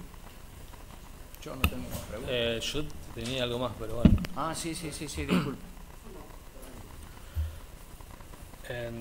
Bueno, esto que terminé de explicar acá tiene que ver con esto de los pasos a seguir. Cuando yo hablé de las 2 horas, que dije que estaba normado, yo tengo una resolución acá que es de la número 16/14 del 4 de febrero del 2014, que está firmada por el doctor Jorge Baclini. Jorge Baclini. En esta resolución habla de algunas pautas generales. Yo lo que voy a nombrar con respecto a esto de las 2 horas. En realidad, primero dice en pauta general, dice: el siguiente instructivo está dirigido al personal policial a fin de sentar los lineamientos para la comunicación y consultas sobre hechos delictivos que lleguen a conocimiento de la policía desde la implementación del nuevo sistema de justicia penal en la provincia de Santa Fe. Esto que habla de los lineamientos era justamente para eso, para que todo se hiciera de la misma manera y todos lo hicieran igual. En el punto 3 de la resolución esta dice formularios e instructivos. Y dice: el MPA entregará al personal policial a través de su superior jerárquico los formularios destinados a la recepción de toma de denuncias y a la notificación de formación de causa y derechos del imputado, los que se agregan como anexo del presente. Por eso yo decía que todo esto, esas actas y todo eso fueron enviados por el mismo Ministerio Público Fiscal, de la acusación, perdón, y como anexo de esta resolución. Y dice otra cosa más en cuanto a formularios instructivos, dice: el MPA entregará al personal policial a través de su superior jerárquico los protocolos: A, de actuación en denuncias de personas desaparecidas o extraviadas; B, protocolo de actuación sobre secuestro de automotores; C, protocolo de aprehensión en flagrancia. Hay distintos protocolos, todos esos protocolos son enviados por la MPA, tiene que ver con la forma de trabajo de eso que yo estaba explicando. En otro punto habla de los casos en los cuales se debe cursar comunicación al fiscal, en los que sí se da comunicación al fiscal. Habla de la aprehensión como primer caso y dice lo siguiente: siempre que el personal policial efectúe la aprehensión de una persona en situación de flagrancia, deberá dar aviso por vía telefónica al fiscal en un plazo que no podrá exceder de 2 horas contando desde el momento de la aprehensión, a fin de que éste decida sobre la detención o libertad del sujeto.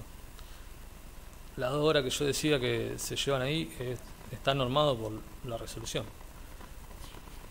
Bueno, esta resolución tiene algunas cosas más que no tienen que ver con esto, pero bueno, yo la quería entregar para que quede identificado Sí. ¿Tiene alguna identificación, fecha, número o algo de...? ¿Qué cosa? La resolución sí, la 16/14. 16/14. Del 4 de que quede febrero. constancia en el acta. Sí. Y si usted quiere dejar esa copia... Sí, iba a dejar una copia, no esta porque está media escrita, pero... es más, tiene la fecha que es del 4 de febrero del 2014, son 6 días antes del cambio del sistema penal. Cuando yo antes explicaba que en las mismas reuniones que tuvimos con los fiscales antes del cambio del sistema, bueno, explicaban todas estas cuestiones que después las volcaron en protocolos y eso. Acá mismo habla de un protocolo que dice protocolo de aprehensión en flagrancia. Ese protocolo lo aportó la Fiscalía hace poco, a principios de marzo, lo aportó a la causa, ese protocolo. Ese protocolo también habla de estas 2 horas en uno de los puntos. En el punto 2 de ese protocolo habla de la comunicación al fiscal sobre la aprehensión. En el punto 2.1 dice el plazo de la comunicación. Y dice así: en forma inmediata, en un plazo que no podrá exceder como mínimo de las 2 horas contadas de la aprehensión, el personal policial actuante deberá dar conocimiento de la circunstancia al fiscal o fiscal adjunto designado para atender el turno. Otra vez habla de las 2 horas, que es más o menos lo que se intentaba respetar en ese momento.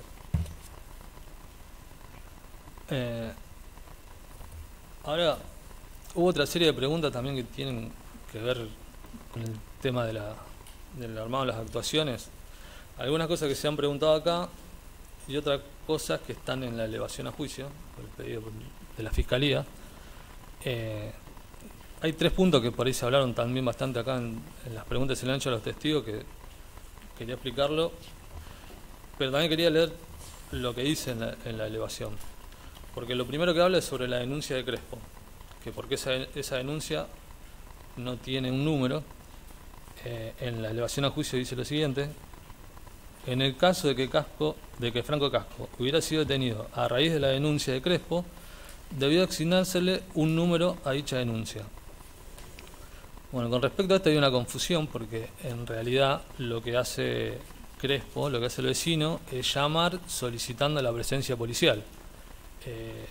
Eso no es una denuncia. De hecho, las denuncias no se hacen en forma telefónica. Si llamamos a una comisaría o a un centro territorial de denuncia para hacer una denuncia telefónica, no la van a tomar, van a decir que se hace presencial y con documentos.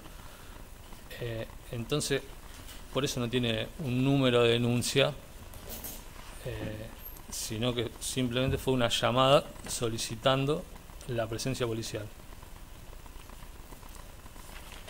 Otra cosa a la que hace referencia es al número del acta, que por qué no tiene un número. Y con respecto a eso, la elevación a juicio dice lo siguiente: como destino en la comisaría, debió solicitarse a la central 911 un número de procedimiento, ya que se detuvo una persona en la vía pública, lo que evidentemente no sucedió en el caso de Franco. Ese número es otorgado de manera correlativa según el día y el horario del llamado telefónico. Esto también es como una mezcla. En realidad, cuando yo expliqué ahí en el primer paso que la aprehensión lo puede hacer personal de comisaría o personal externo, cuando esa aprehensión la hace personal externo de la comisaría, por ejemplo, comando radioeléctrico, detiene a una persona, la lleva a la comisaría, ahí se comunica con el 911 para pedir un número de acta. El 911 lo comunica a su guardia, a la guardia de comando, y de ahí le dan el número de acta. Ese número de acta es correlativo a su sección. Por ejemplo, si después viene motorizada con un procedimiento y llama al 911 para pedir un número, lo pasa a la guardia de motorizada y ahí le van a dar el número. Y entre motorizada y comando esos números no van a ser correlativos, son distintos. Ese número es pura y exclusivamente por una cuestión de organización interna, de llevar los números de acta y tenerlos registrados de alguna forma. Ese número en la comisaría no se llama el 911. Ese número es el número que se lleva de registro en sumarios con las denuncias. Ese número tiene que ser correlativo a las denuncias. En realidad el acta toma el número del sumario, se eleva bajo el número del sumario, que el número del sumario sí tiene que ser correlativo con ese registro que se lleva en la oficina de sumario. Por eso el acta no tiene ese número, pero además a la Fiscalía en ese número, digamos, como que no le interesa demasiado, porque a la Fiscalía no le hace que ese número esté o no esté. Si después necesita algo, por ejemplo, y lo manda a pedir a la comisaría con respecto a esa acta, se busca por el número de sumario, sabiendo el número de sumario, están los datos en el libro del detenido, la fecha, después se va a buscarle el acta y se rastrea de esa forma. En las otras secciones, por ejemplo, comando motorizada, ahí sí lo buscan por el número de ese acta, si le requieren algo sobre ese procedimiento. Ese número es para eso. Por eso lo que es externo a la comisaría sí tiene un número, lo que es por personal de la comisaría, esa acta toma el número del sumario, se le va bajo ese número.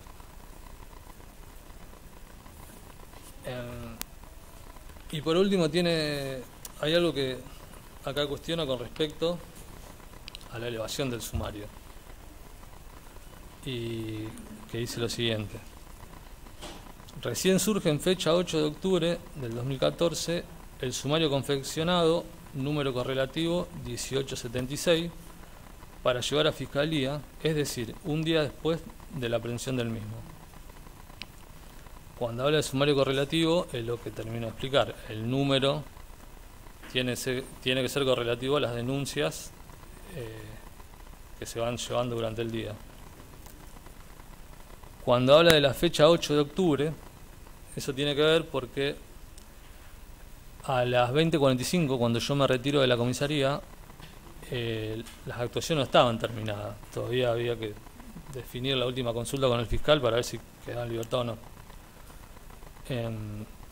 Entonces, hasta ese momento no estaba terminado. Cuando yo llego al día siguiente, el día 8 de octubre, eso sí, ya estaba todo terminado. Entonces, cuando yo armo las actuaciones, la nota de elevación tiene fecha del día 8 de octubre, porque fue el 8 de octubre cuando yo hago la nota de elevación.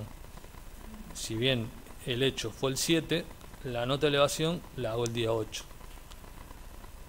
Eso en cuanto a la fecha. 8 de octubre. No, usted me está aclarando por qué hay una diferencia entre el 7 y el 8, entre la nota de elevación y el sumario. Porque acá lo que plantea es esto, que si Franco estuvo detenido el 7, porque está la nota, dice fecha 8. La nota de elevación. Claro, porque yo la nota de elevación la hago el día siguiente, una vez que ya están terminadas las actuaciones. En realidad, ese fue el día que hago la nota. El hecho fue el 7, pero la nota la hago el día 8.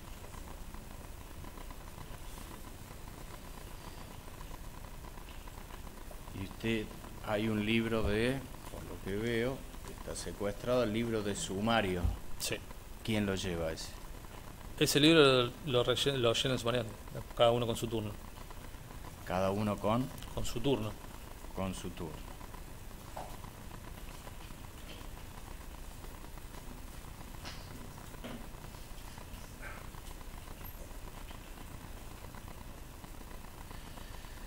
Para que sepan las partes, acá está el libro. Le voy a pedir que se lo exhiban. Señor presidente, asumo la presidencia momentánea. ¿Sí? Si las partes quieren aproximarse a verlo, ahí está la constancia. Sí. De una denuncia, de qué referido a Franco Casco. A ver, necesito que me lea desde fecha en adelante todo lo que haya anotado y si esa letra y anotación le corresponde a usted. Sí, esa mía. 1876 es el número con el que se eleva ese sumario, que es correlativo al resto de la denuncia, que es lo que expliqué antes, que es el número que toma 1876. Sí. 8 del 10 es la fecha que yo hago la elevación.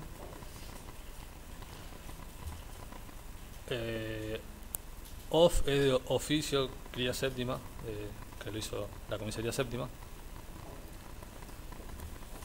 En causa dice desacato, quizá me equivoqué en el momento que lo escribí con lo que dijo el fiscal, puede variar la palabra. El imputado es Godoy Franco, en ese momento se iba a conocer como Godoy, y dice el lugar de la detención, que tiene que coincidir con el acta, que dice Tucumán y Constitución.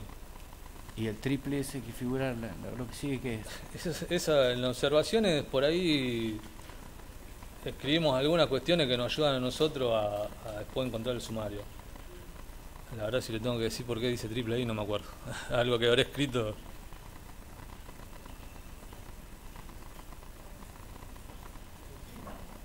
Así que usted anota ahí cuando eleva la denuncia, no cuando eleva las actuaciones, o cuando hace la nota de elevación, no cuando toma o cuando recibe la denuncia. Claro, una vez que ya tengo terminadas las actuaciones, ahí lo dejo sentado en el libro. ¿Está bien?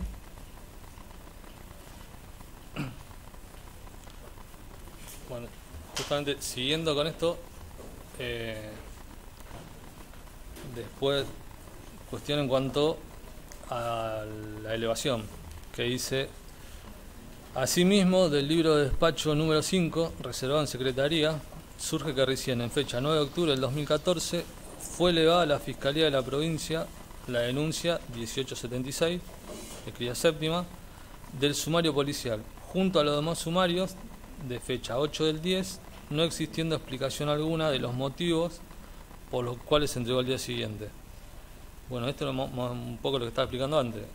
Una vez que termina el turno, se eleva al día siguiente, terminado el turno, todo lo que sucedió durante esos 2 días. Yo estuve turnos 7 y 8. El día siguiente ha finalizado el turno, es el 9 de octubre, por eso se eleva al 9. Pero además,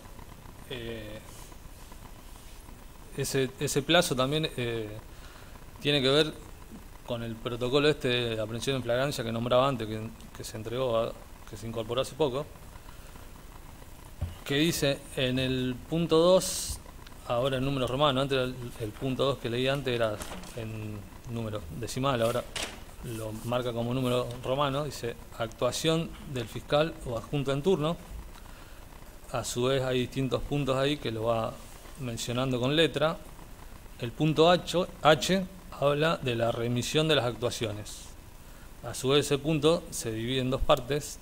El punto H1, que habla del imputado detenido, que no sería este el caso, y en el punto H2 habla de remisión de actuaciones con imputado en libertad, lo cual sería este. El personal policial deberá remitir las actuaciones realizadas dentro de un plazo máximo de 48 horas cuando el imputado haya quedado en libertad, salvo prórroga dispuesta por el fiscal.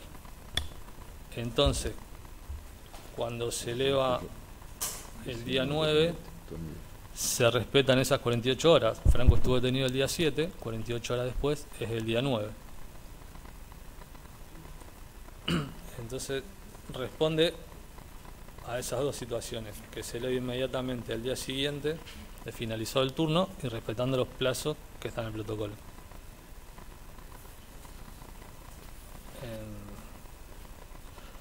Bien, hasta ahí era lo último que quería explicar. Una cosa más cortita es que yo antes dije que esta comparación que se puede hacer entre los pasos a seguir y lo que se va haciendo durante el día se puede hacer con cualquier sumario de cualquier día, de cualquier sumariante, que los pasos a seguir van a ir coincidiendo.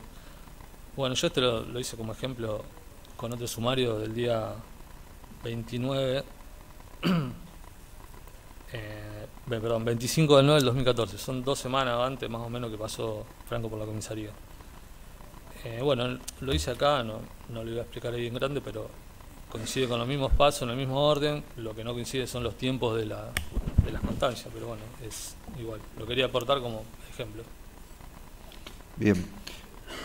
Relatora, ¿le vamos a exhibir una fotografía al imputado? ¿Qué foja? ¿Tiene un número de fojas? Sí, señor presidente. La foja 7 del sumario que se encuentra ahí, no tengo el número. ¿Es el 1876? Ah. ¿Cuál es? A ver. ¿Reconoce a esa persona que está en la foto? Sí. Del CUI. ¿Quién es? Franco Godoy en ese momento se dio a conocer, bueno, Franco Casco. ¿Usted observa algo en la foto sobre los pantalones? ¿Puede marcar si encuentra algo? Sí, parecía como que está en un costado, tiene como si fuese mojado. ¿Qué tiene? Parece mojado de un costado. ¿El transitorio donde estaba alojado Casco tiene alguna canilla, tenía alguna lluvia, algo? No, que yo recuerde no tenía Bien. canilla ni nada. Listo, relator, puedo sacar la foto. Pero a veces estaba mojado porque se limpiaba y los mismos detenidos a veces. ¿Cómo?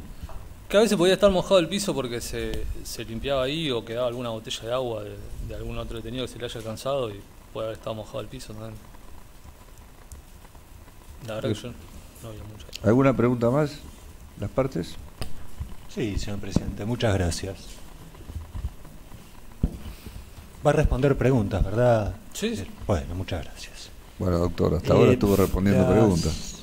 Aunque algunos consideren que es un alegato algunas veces más que una pregunta, pero bueno. Bien. Erróneas interpretaciones.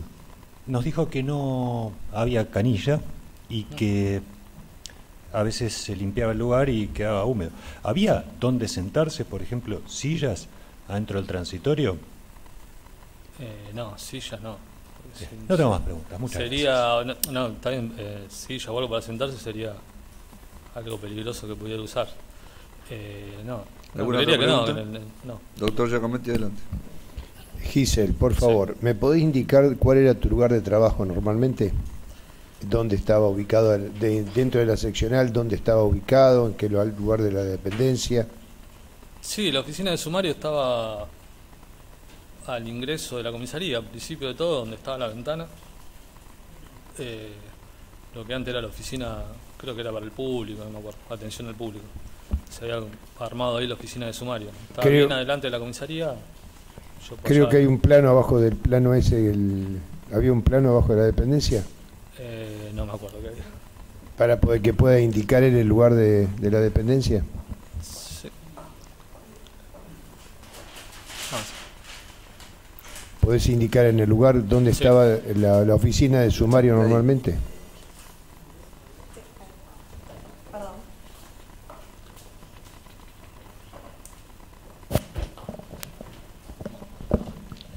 Sí, la oficina que dice atención al público, ahí se había armado la oficina de sumarios y todos los sumariantes trabajamos ahí.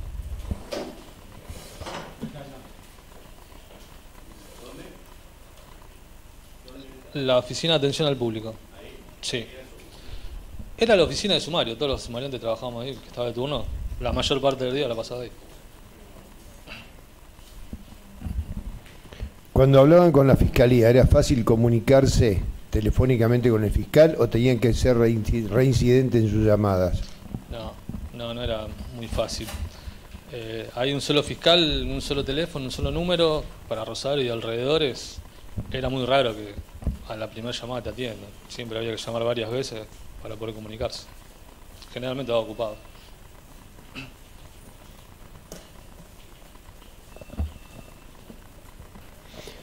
La ficha datiloscópica, una vez sacada... ¿Cómo? Sí, por favor. Perdón.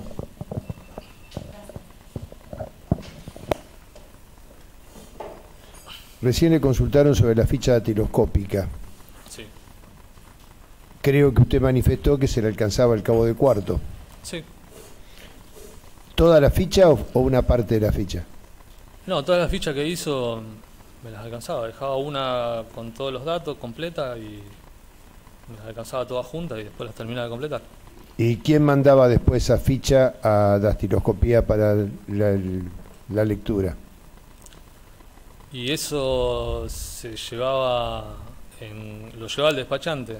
Se dejaba la nota armada, la nota de elevación esa para dactiloscopía. Creo que se dejaba una copia del acta y la ficha para que las cotejen. Quedaba para que lo lleve el despachante. En algunos casos se llevaba, de acuerdo a lo que pedía el fiscal, se podía llevar en el momento, entonces tenía que salir el móvil a llevarlos. ¿En este caso en particular?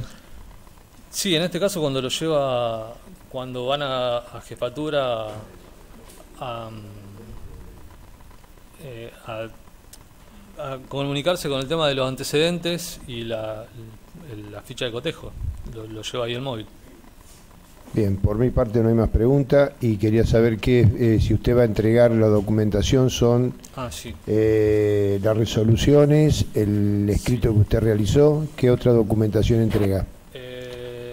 No, esas dos, porque en realidad el protocolo ese de aprehensión ya lo entregaron, vi que se entregó a principios de marzo, creo que fue ahora a principios de mes. El protocolo que yo nombré de aprehensión de flagrancia ya está incorporado, así que... Si está incorporado, lo dejamos incorporado, si no, lo dejamos por incorporar ahora nuevamente. Bueno. Perdón, ¿puedo hacer una pregunta? Hola, buen día. Le hago una consulta. Usted recién habló del despachante. ¿Quién es el despachante? Que no lo escuché, si lo refirió el día 7 de octubre. Sí, cabo primero Acuña. ¿Y el sargento Guerrero qué funciones cumplía ahí? Era el chofer de la guardia.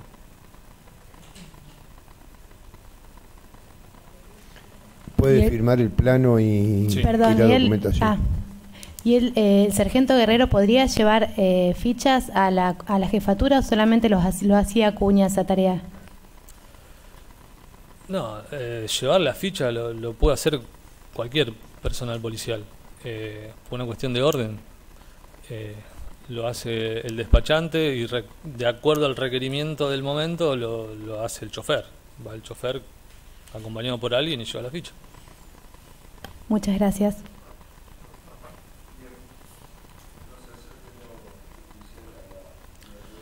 Perdón, ¿estas firmo todas o una?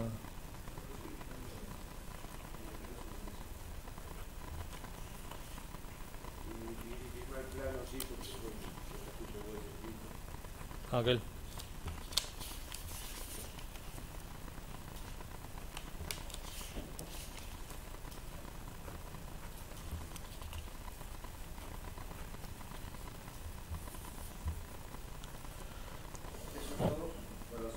¿Firmo ese grande?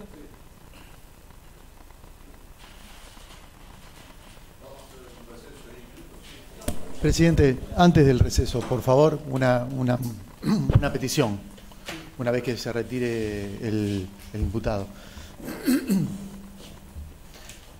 Esta defensa va a solicitar formalmente, de acuerdo a todo el cúmulo de información que se viene recopilando en el presente debate, que considera que hay un eslabón que está sin cerrar.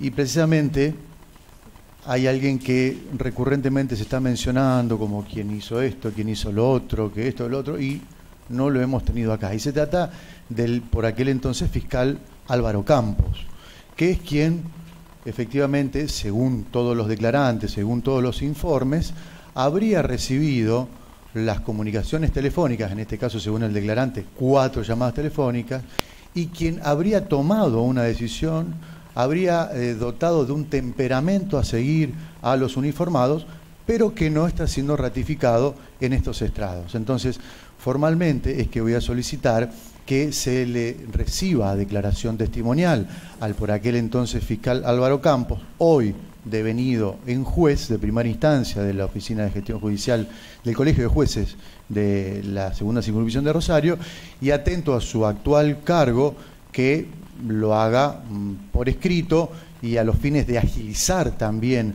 todo el proceso y no dilatar aún más el presente debate, que las partes formulemos un pliego, que lo adjuntemos por secretaría y que el doctor Campos pueda responder, como para dar un cierre a todo esto, porque no sabemos, ¿realmente atendió Campos? ¿Realmente ordenó algo Campos o no? Entonces, para cerrar eso es que formalmente solicito esa testimonial. Gracias, presidente.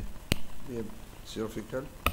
Señor presidente, bueno, en conclusión, más allá de los fundamentos vertidos por el señor defensor, lo cierto es que la existencia de comunicaciones con el fiscal Ocampo, las consultas realizadas y demás se conocen desde antes del momento del requerimiento de elevación a juicio. Luego de eso hubo un ofrecimiento, se le ofreció a la defensa. Verdaderamente entiendo que es extemporáneo, más allá de que lo que dice el defensor en cuanto a lo que podría llegar a decir o estar volcando en este momento las indagatorias, podría generar alguna cuestión, entre comillas, novedosa. Lo cierto es que el nombre del fiscal, las comunicaciones telefónicas y el rol que en definitiva tuvo para los imputados en ese momento, se sabe desde antes del momento que se ofreciera prueba y la proveyera el mismo tribunal. Por eso tampoco creo que hay una cuestión novedosa ahí como para poder llegar a ofrecerlo a esta altura. Por estos argumentos, y además entiendo de que más allá de las dudas que manifiesta el colega y pueden llegar a ser legítimas para él, lo cierto es que creo que ya está superada esa etapa por el principio de preclusión. No podemos volver para atrás y empezar a ofrecer nuevas pruebas, y por el otro lado sería seguir dilatando este juicio más allá de lo estrictamente necesario y habilitado por el Código. Por esos motivos me opongo, señor presidente. Bien, las defensas. Gracias, señor presidente. Bueno, esta defensa va a adherir a los postulados por el doctor Mayeu, agregando asimismo que incluso del correr de estas audiencias, y particularmente de la audiencia en el día de la fecha, se han advertido dudas incluso de la Fiscalía y dudas incluso del Tribunal acerca de las 2 horas, si se tienen 2 horas o no se tienen 2 horas, si la lectura de derechos se tiene que hacer previa inmediatamente luego de la detención o al último, y me parece que trayendo o haciéndole las consultas pertinentes a la persona que en ese momento estaba encargado de la investigación y que fue quien tomó las decisiones, entiendo que esas dudas que se evidenciaron en el testimonio en la declaración de Giselle, por parte del tribunal, por parte de la defensa y también por parte de la Fiscalía, puede claramente zanjarlas el doctor Campos, que en ese momento es quien actuó. Bien.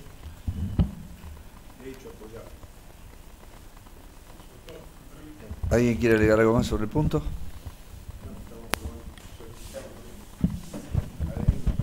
Bien. No, es otro pedido. De a uno. Entonces, sí, si es sobre otra cosa, respondo sobre esto. Adhiero a la petición del doctor Mayeu. El doctor Álvaro Campos fue ofrecido como testigo y se dijo que no porque era magistrado. Luego han declarado magistrados en esta causa, llevados por las propias circunstancias del debate. No entiendo cuál es la preclusión de la que nos habla el fiscal. Estamos en plena audiencia, en etapa de producción probatoria, no sé de qué preclusión me habla. Lo cierto es que, en la situación en que nos encontramos, que debemos demostrar inocencia, teniendo una herramienta que es la declaración del doctor Campos, hacemos valer nuevamente ese oportuno pedido de citación declaración. Porque después va a ocurrir que en el alegato van a negar probablemente la intervención o las directivas de Campos. ¿Qué mejor que tenerlo acá o por escrito declarando qué es lo que escuchó y qué es lo que recibió y qué es lo que ordenó? Muchas gracias. Y reservas recursivas. Bien, el tribunal resuelve entonces hacer lugar al pedido porque oportunamente fue ofrecido como prueba. Este tribunal no hizo lugar, pero dadas las nuevas circunstancias y lo que ocurrió en el transcurso del debate, vamos a hacer lugar a la medida. Le voy a pedir a las defensas que preparen el pliego de preguntas, a la Fiscalía si quiere preguntar o a la querella, y se lo elevarán para que lo haga por escrito el señor juez actual. ¿Algún otro pedido? Sí, doctor, yo había pedido cuando estaba declarando Giselle que declarara a Yanola Rocha, lo que desistimos de ese pedido. Lo dejamos sin efecto. Muy bien. Gracias. ¿Alguna objeción, señor fiscal, del desistimiento? Sí. ¿Querella? Tampoco. Se lo tienen por desistido. Ahora sí, el receso de 10 minutos.